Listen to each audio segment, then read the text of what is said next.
South Africa at the moment, 6% of people between the ages of 20 and 24 are involved in entrepreneurship. And between 24 and 28, only 10% of people are involved in entrepreneurship. And this is not high impact entrepreneurship. And this in the context of a 50% youth unemployment rate. By global standards, we definitely are not actively enough involved in entrepreneurial activity. And I think that is really the context for why we are here today. There's fellows here today who plan to start political parties or who plan to start social enterprises. So it's also about creating a culture of starting and executing and being people that more than theorize and talk about the future. You have a lot of alumni groups who are not active societies. They're just sort of a networking community. What would distinguish it from a typical alumni group for me is about being an active community where people are actively engaging on different, projects, on different events, on different forums. Startership needs to be an environment that constantly plays on the idea of entrepreneurship. Not just talks about it, but plays at the idea. So you give people the chance to start something, watch it completely fall apart.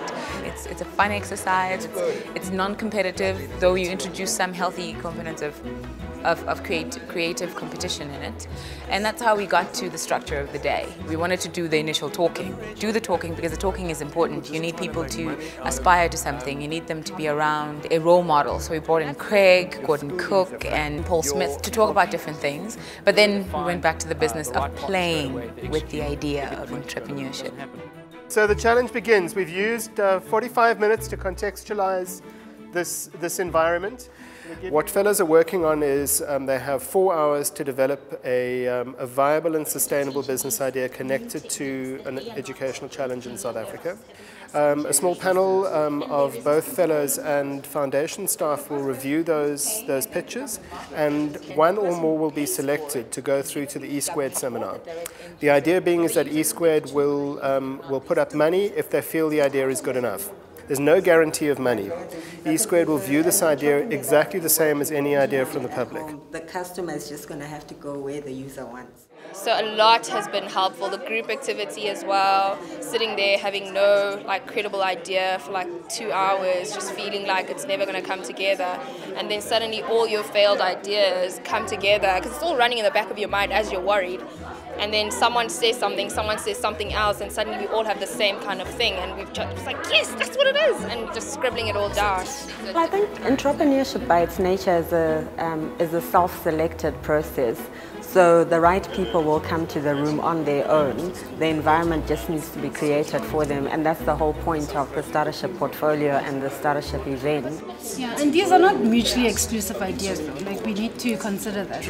I really missed being around like-minded people and people who really have the same vision. And having entered the labor market now, I find that it's a rare resource, and you take it for granted in university. So you don't have them in your circle anymore, and you realize that this is a rare jewel, and they don't exist in everyday life. And it's such a nice fresh of air for me, having been here the whole day. I think today will be a success if fellows leave with a few things in mind. I think if they feel that the day has been a valuable investment in their entrepreneurial future, and they'll know that in weeks to come. They won't know that today. And that was very complex because you have to... More things were confirmed for me today, and more energy is going to be poured into what I want to do because of today. And the connections with the actual fellows today have been cemented, and some of them are going to result in, I think, in business ventures. Seeing some of our old facilitators, I think, was good because it reminded me of how much energy I had back in the day. And I've sort of grown, and now harnessing that energy to be more entrepreneurial, I think, is one of my key takeaways. Today was good.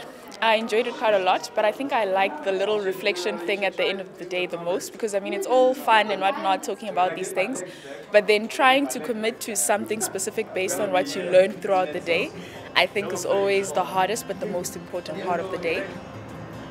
I'm very interested in urban agriculture, so I'm going to start a farm at my place. It's called a window farm if any of you want to check it out and maybe try it out for yourself. So I'm going to do that, and hopefully that will lead to something bigger scale. In 12 months' time, I'm hoping Part of the success is fellows being able to internalize and own what they've learned for themselves and make it portable and take it with them into their workplace.